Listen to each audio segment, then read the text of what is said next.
anya ti mapasamak no agpakawanak ken mamakawanak.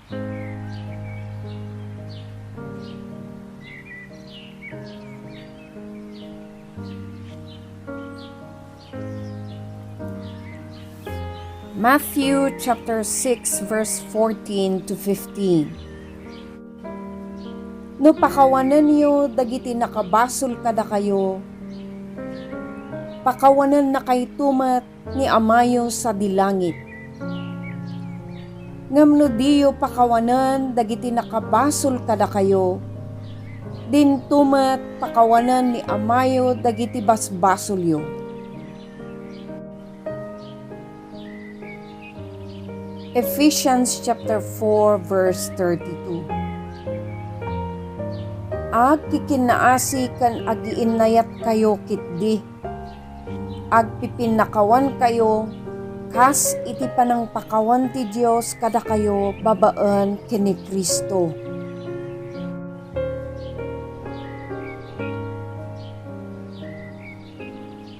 Colossians chapter 3 verse 13. No adda pagkunaan ti maysa ken maysa, agiin nanos ken agpipinakawan kayo. Masapul nga agpipinakawan kayo, akas iti panang pakawan ti Apo kada kayo.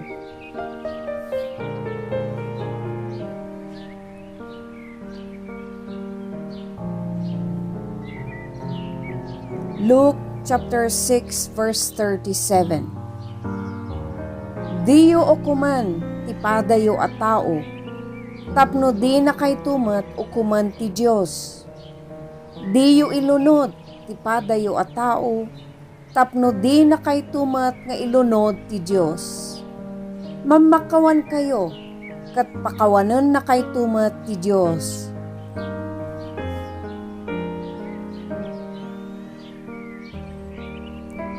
Matthew chapter 18 verse 21 to 22. Napan ni Pedro ken ni Jesus ket sinaludsod na. Apo, mamin ano apakawanek ti kabsat ko nga agbasbasol kanyak. Mamin pito? Kinuna ni Jesus.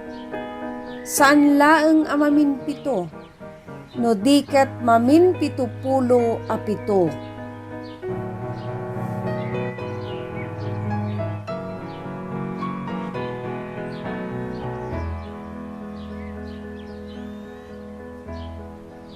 Mark chapter 11 verse 25.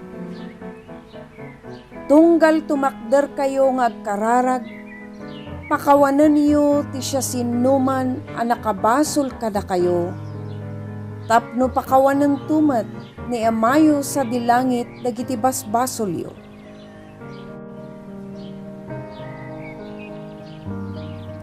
Psalm chapter 32 verse 1. Nagasat ti tao a napakawan dagiti basol na, ken napunas dagiti salungasing na.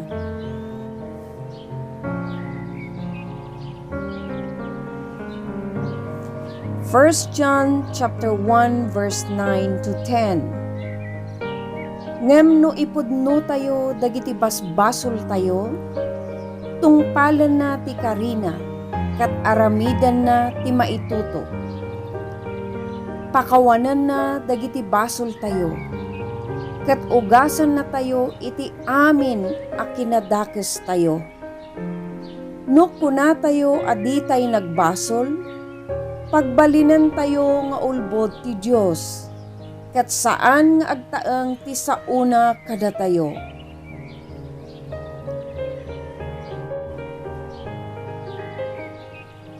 Proverbs chapter 17 verse 19. Ti panagayat iti basol, kasla iti panagayat iti riribo. No kanayon ka anapangas, agbirbirok ka iti riri.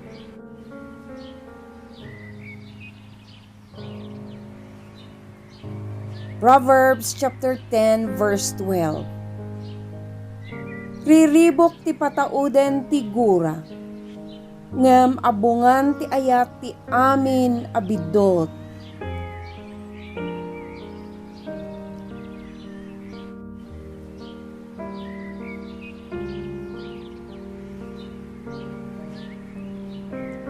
Luke chapter 17 verse 3 to 4. Agannad kayo nga rod iti aramidyo.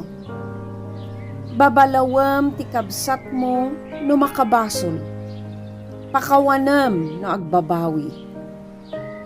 No maminpito nga agbasol keng ka iti maysa nga aldaw, ket tunggal makabasol agpakawan keng ka, rebbeng mo apakawanan.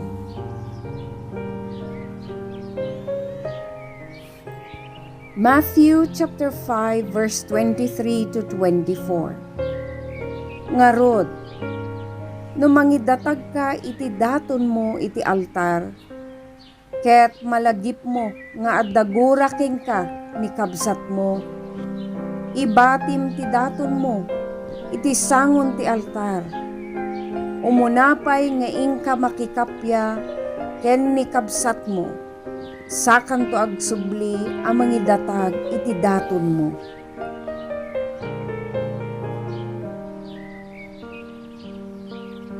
Proverbs chapter 28 verse 13. Pulos addi kanto agbaligi, no padasem nga ilemeng dagiti basol mo. Ipudnom ida, kan agbabawi ka, kat kaasyan na kanto ti Diyos. Psalm chapter 32 verse 5. Impudnok keng ka dagiti basol ko, jak inlimad dagiti labsing ko.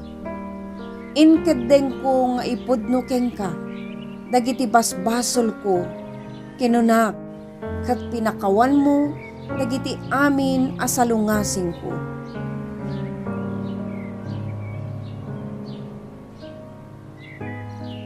James chapter 5 verse 16. Ngarod, ipudnoyo dagiti basbasolyo iti tunggal maysa. Ikarkararagan yo iti tunggal maysa, tapno maagasan kayto. Adda na bileg a panakabalin a parnuayan ti kararag tinalinteg a tao.